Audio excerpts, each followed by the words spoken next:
Hi everyone, welcome back to my channel Pathshala of science.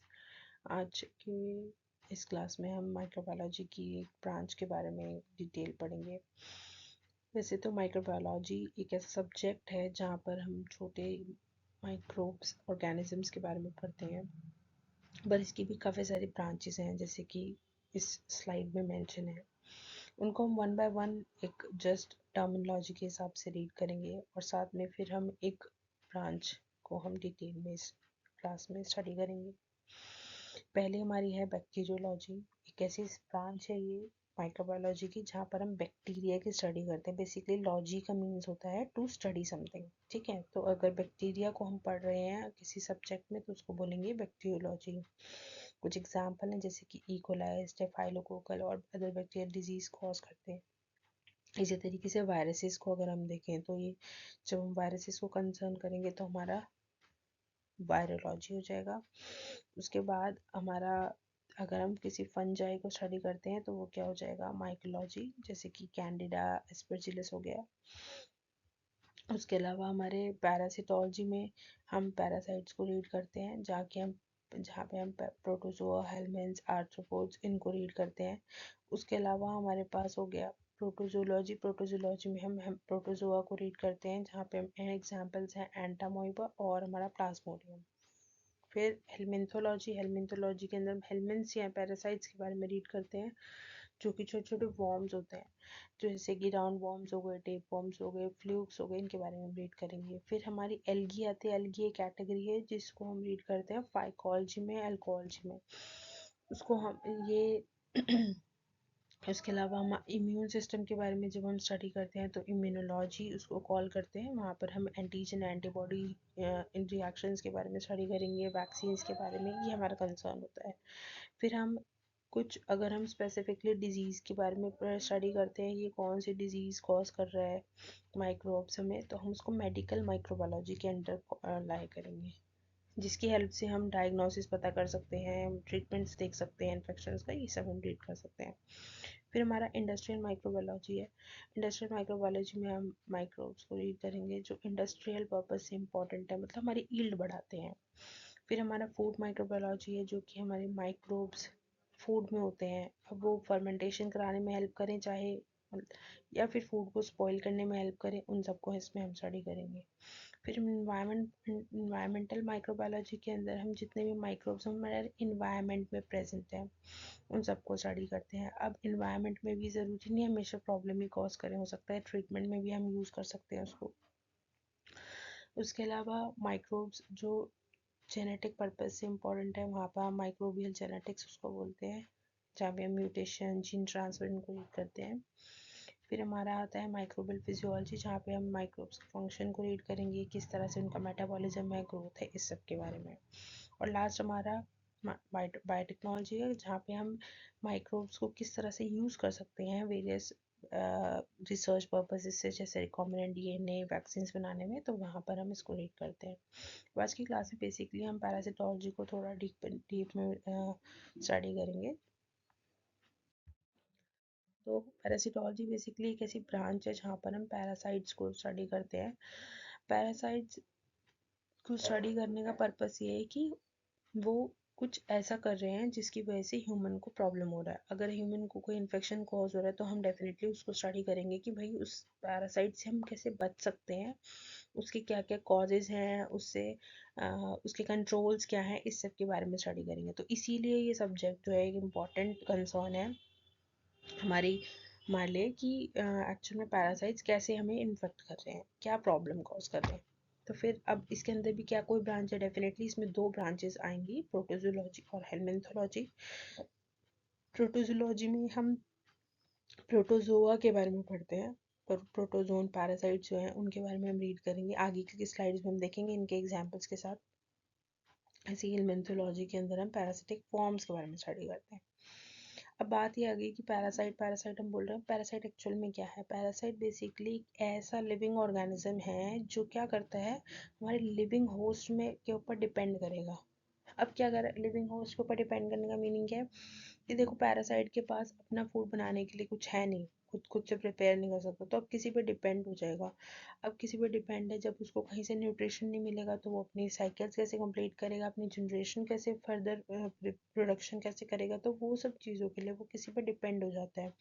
जिसके ऊपर वो डिपेंड होता है उस चीज़ को हम क्या बोलते हैं, चाहे वो एक लिविंग ऑर्गेनिज्म हो, ह्यूमन हो, कैट हो, डॉग हो, कुछ भी हो, तो उसको हम क्या बोलेंगे, एक होस्ट बोलेंगे। तो इनका एक रिलेशनशिप बन गया होस्ट पैरासिटिक रिलेशनशिप, जहाँ पर होस्ट पैरासाइट को अपनी बॉडी के अंदर रखकर या अपनी बॉडी के ऊपर रखकर सरफेस पे उसको किसी तरीके से न्यूट्रिशन प्रोवाइड करने का काम कर रहा है। हालांकि वो उसके लिए बेनिफिशियल नहीं है, बट ये एक सोर्स का काम कर रहा है। पर पैरासाइट क्या कर रहा है, बॉडी के अंदर रहकर या बॉडी की सरफेस पे रहकर वहाँ से न्यूट्रिशन अब्सॉर्ब कर रहा है और अपने लिए अपने लिविंग साइकिल को कंप्लीट कर रहा है, अपनी काम उसका चल रहा है। ठीक है, तो यही यहाँ पर लिखा है, पैरासाइट्स क्या हो गए, और लिविंग ऑर्गेनिज्म जो डिपेंड करते हैं लिविंग होस्ट पे हमारे न्यूट्रिशन और सर्वाइवल के लिए, उनके न्यूट्रिशन और सर्वाइवल के लिए, और साथ साथ मल्टीप्लाई करेंगे और अपनी डेवलपमेंट करेंगे होस्ट के अंदर ही रह के। फिर हमारे होस्ट क्या हो गए, होस्ट एक ऐसा ऑर्गेनिज्म हो गया जो पैरासाइट को हार्बर कर रहा है और नरिशमेंट और शेल्टर प्रोवाइड करता है उसको। होस्ट नॉर्मली जो है लार्जर होता है पैरासाइट से, जैसे कि आप देख लो ह्यूमन है और कोई डेंगू का मस्कीटो है, मलेरिया का मस्कीटो है, तो क्या है वो छोटे छोटे है ना, और हम कितने लार्ज हैं उनके कंपैरिजन में, तो बस इट्स जस्ट अ कंपैरिजन।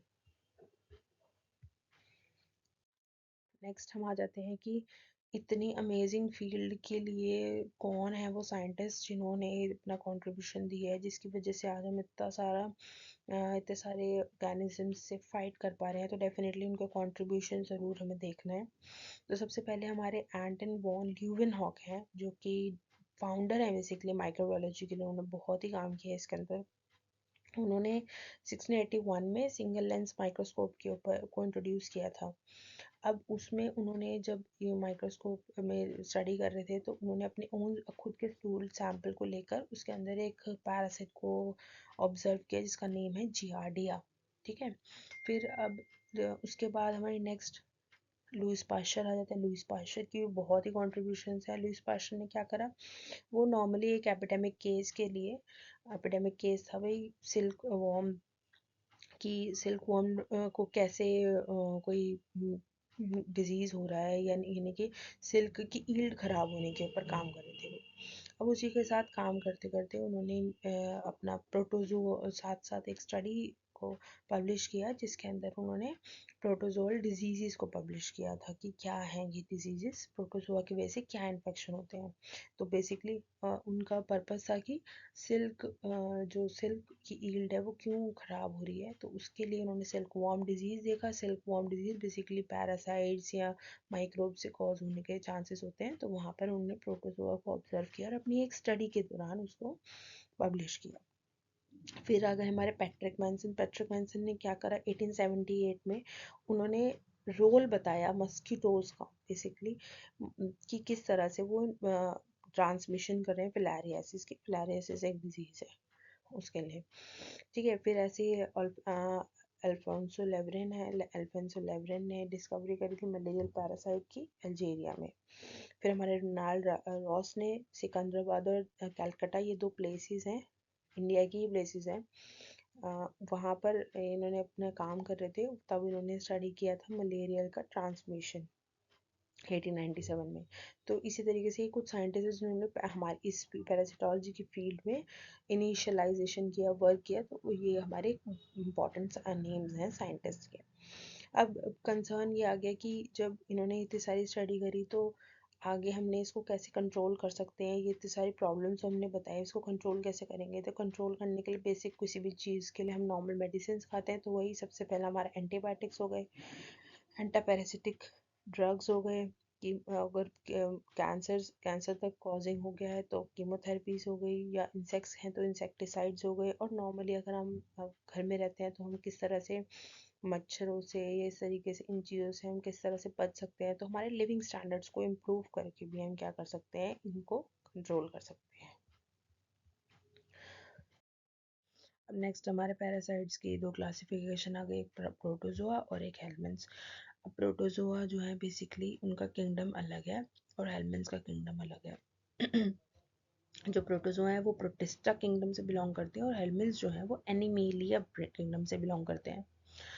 अब इनके अंदर में इस सेलुलर डिफरेंसेस क्या हैं? जो प्रोटोजोआ है वो सिंगल सेल के बने हुए हैं, जबकि हेलमिन्थ्स जो है वो मल्टी सेलुलर है, मल्टी सेल्स के बने हुए, मोर देन वन सेल के।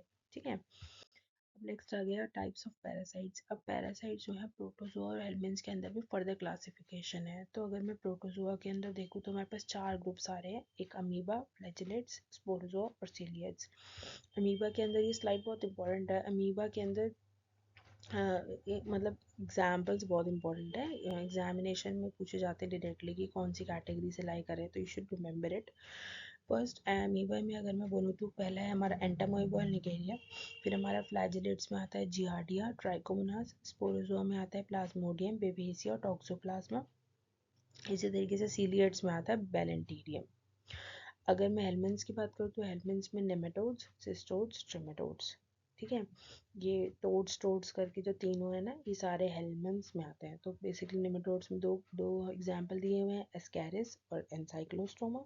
सिस्टोड्स में हमने दिया है टीनिया और काइनोकोकस। ट्रिमेटोड्स में फेसियोला और स्किस्टोसोमा।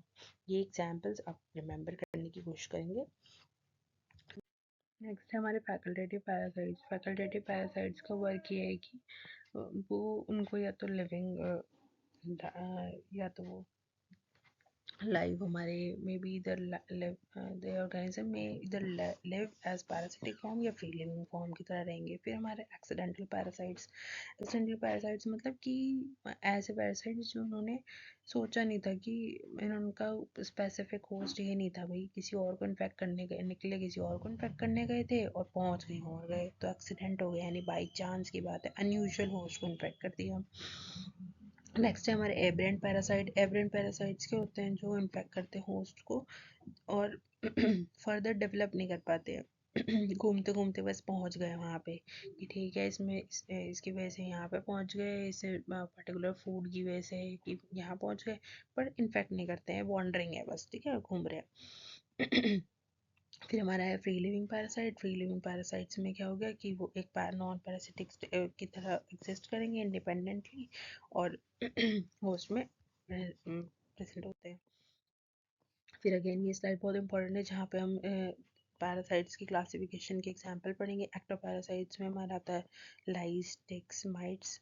एंडोपैरासाइट्स हो गए, प्रोटोजोन पैरासाइट्स, हेलमिन्थ्स पैरासाइट्स।